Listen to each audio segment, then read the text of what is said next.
وبرکاتہ.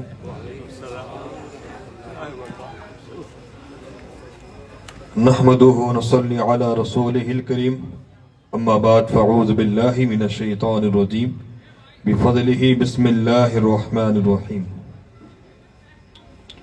قال النبي صلى الله تعالى عليه وسلم النكاح من سنتي. صدق الله العظيم وصدق رسوله النبي الأمين الكريم ونحن على ذلك لمن الشاهدين والحامدين والمطهرين والحمد لله رب العالمين. معزز و محترم و محتشم سامعین کرام، لائق مبارکباد ہیں یہ گھر والے کہ جنہوں نے پیارے مصطفیٰ کریم صلی اللہ علیہ وسلم کی سنت کو ادا کرنے کے وقت پیارے مصطفیٰ کریم صلی اللہ علیہ وسلم کی ذکر کی محفل کو منعقد کیا. اور کہا جاتا ہے کہ جہاں ذکر حبیب ہوتا ہے وہاں تو خدا بھی قریب ہوتا ہے.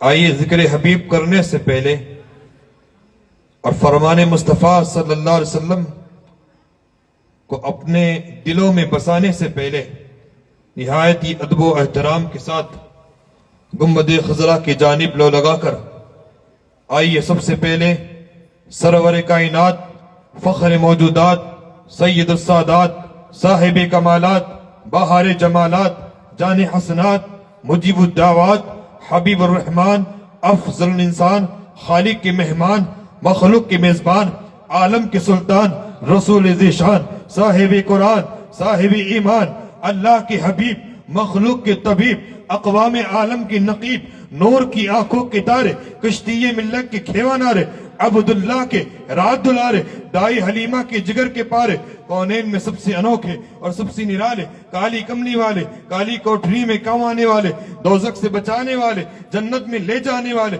شان رحمت والے، صبح کائنات کے شمس الدہا، شام کائنات کے بدر الدجا، محمد عربی روحی فدا صلی اللہ علیہ وسلم کی بارگاہ رسالت مآب میں محبتانہ عقیدانہ انداز میں پڑھی اللہم صلی علی سیدنا مولانا محمد معدن الجود والکرم وآلہ واصحابہ وبارک وسلم. صلاۃ و سلام علیک یا رسول اللہ صلی اللہ تعالی علیہ وسلم. مصطفیٰ نے جو کیا خیر ہے غیر سے، مصطفیٰ نے جو کیا خیر ہے غیر سے، ہر طرح کے فائدے ہیں سنت سرکار میں، ہر طرح کے فائدے ہیں سنت سرکار میں. میں آپ کو بتاؤں کہ سنت مصطفیٰ سے محبت کس نے کی اور کس انداز سے کی. حضرت انس کہتے ہیں رضی اللہ عنہ کہ مجھے کدو کھانا، جسے اپنی زبان میں لوکی کہے، پسند نہیں تھا، لیکن ایک درزی نے پیارے مصطفیٰ کریم سرور کائنات صلی اللہ علیہ وسلم کو اور مجھے دعوت پیش کی. میں حضور کے ہمراہ تھا دعوت کے اندر. صاحب خانہ نے، میزبان نے مہمان نوازی کرتے ہوئے حضور السلام کی بارگاہ میں پیالہ پیش کیا جس میں گوشت کے اور کدو کے ٹکڑے تھے. حضرت انس دیکھ رہے تھے. وہ کہتے ہیں کہ میں نے دیکھا حضور علیہ السلام کو، پیارے مصطفیٰ کریم کو، حضور چون چون کر کدو کے ٹکڑے کھا رہے تھے. حضرت انس کہتے ہیں مجھے پسند نہیں تھا، لیکن جب پتا چلا کہ یہ حضور کی پسند ہے تو پوری زندگی کے لیے پسند ہو گیا. اور جو حضور کے عاشق ہوتے ہیں وہ گوارا نہیں کرتے کوئی حضور کی سنت کی توہین کرے، حضور کی پسند کی توہین کرے. امام ابو یوسف کے سامنے جب یہ روایت پڑھی گئی تو ایک بندے نے کھڑے ہو کر یہ کہہ دیا کہ کدو مجھے پسند نہیں ہے. اس نے یہ جرت کر دی. امام ابو یوسف نے تلوار نکال کر اس کی گردن پہ رکھ کر کہا کلمہ پڑھ ورنہ تیری گردن تیرے سر تک جدا ہوگی، تیری گردن اڑا دی جائے گی. پتہ کیا چلا؟ حضور کی سنت جس میں ہر طرح کے فائدے ہیں. حضور کہتے ہیں نکاح میری سنت ہے. جو